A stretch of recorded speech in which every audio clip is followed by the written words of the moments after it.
And today I'm speaking to a lady who got in contact with me after hearing me on last week's 32. I was in the home of colour artist Sue Kreitzman, and a lady got in touch with me afterwards saying, I'm also an artist.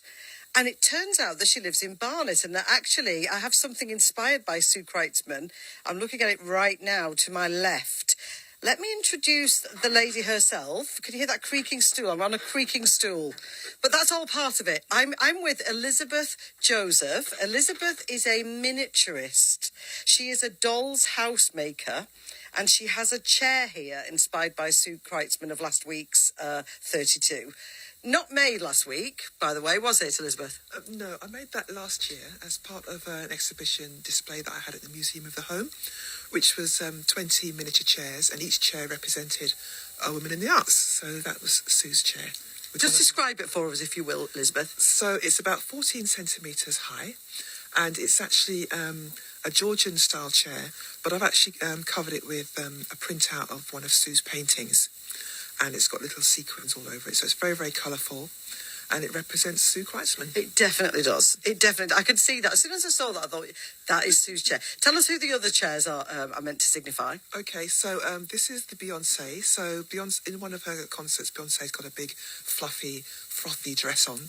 So I had a scrap piece of fabric, and that's on this miniature chair, which, again, is about 14 centimetres high. So that's the lemonade chair? It is indeed, with the yellow there. This is the Grace Jones chair. It's very graphic, very angular. It's got a mirror on there. It's got laser cut images of her face all over it. So that's the Grace Jones chair. I've got the Josephine Baker chair, which is like a 1930s purse that's been upcycled. Oh. That's her miniature chair. And I've got Steph London, who's a British rapper, covered in pink sequins. Does she know? Does Stefflon know there is a miniature chair representing her in the London Borough of Barnet? Miniature. Does she know that? Does she actually know? Oh, I tagged her on Instagram, but I don't think it would have, unless someone told her about it. But she'd probably think, why has someone made a miniature chair? Well, if I ever get to meet her, I will certainly let her know. In fact, any of these people, I'm sure Sue knows. Now, look, what is a miniaturist, and why did you get started in making miniature furniture and miniature houses? Okay, so when I was about 7 years old, I did have a doll's house as a child. Very, very basic. It was just a box with like a cross in the middle, just basic rooms. And those days we used to go to jumble sales. You might get the odd birthday present, or you might find something around the house, and me and my little friends would just create this little doll's house with Action Man, Pippa doll, the Cindy doll.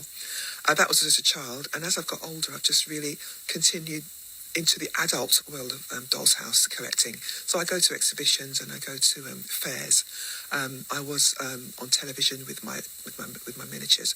So it's during COVID really that it all kind of, I had a few months off work, so I decided to just go on Gumtree, find an old broken down doll's house and recycle it and do it up, because I had so much time off work during COVID.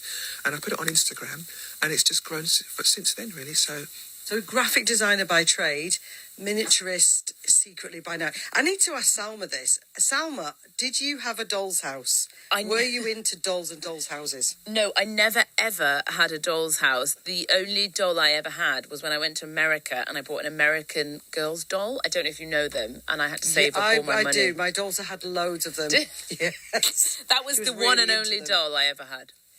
Well, the thing is, I think it's the sort of thing that I could imagine you loving, Salma. So just come over here with me, Elizabeth. We're tied together, you see, by wires. But there's a really nice... As soon as I saw this, right, so she's got this little doll's house in the corner here, and it's one room on top of another, and it's representing two different people, and I'll let her tell us who that is in a minute. It's got lighting, it's got chandeliers.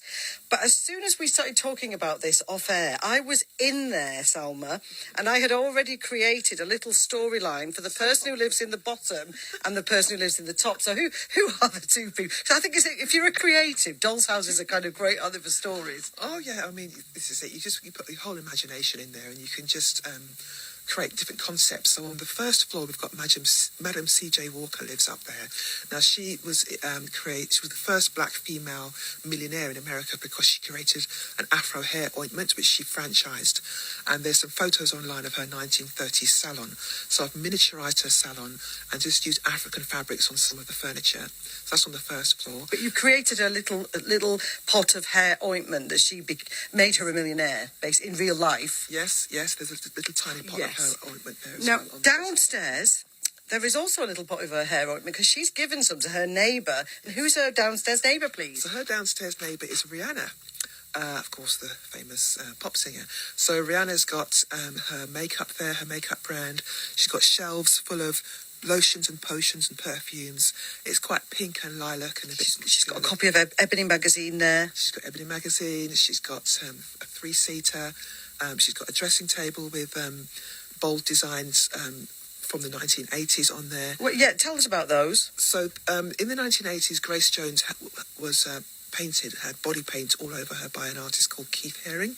So those symbols, I just used them and put them all over the little miniature dressing table, just because Rihanna's also a singer, and I'm sure she is a fan of Grace Jones. So there's lots of different elements in that room. So yeah, they're two neighbours. There you go. You see, I could totally get into this, Selma. I could stay here all day and start recreating a whole world here about who's mingling with who.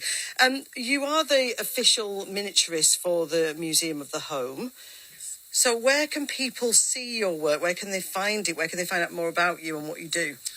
The best thing to do really is just go to my website. So what I called my website was the Black Girl Dolls House Club. This is because I'm of Ghanaian Caribbean descent. So in the Dolls House things that I make, I like to use African fabrics, bright colours, mix up styles. So I like to use like a Georgian style chair but put African fabrics on there. So my website's probably the best place to find me, and my Instagram. But yes, I did do a couple of workshops at the Museum of the Home, I think it was last year, because obviously you could just take elements of what they've got on display and everybody sits around and everybody makes one item and they can customise it as well. Great, so we'll find out more about it. You better tell us what the website is, Elizabeth. www.blackgirldollshouseclub.com. There you go. You can make your own miniature doll's house furniture. Yeah. Get involved in it. I think I might have to sign up with you. I might have to sign up, Elizabeth. Yeah. Well, I'm basically kind of looking for another museum or gallery to sort of adopt me, because I love taking things from the displays or the exhibitions that they've got on and do workshops or make unique miniatures. So if anybody wants to get in touch. There you go. If you're listening, Museum of London, if you're listening to other museums, if you're listening, anyone else who wants Elizabeth's miniature doll's house and miniature furniture, there's a whole novel called The Miniaturist. I must reread that. It was a really good one. Yes, there you go. I've got a real life indeed. miniaturist right here, Salma. Beautiful. Thank you very much. Thank you, both of you. Sounds so fascinating.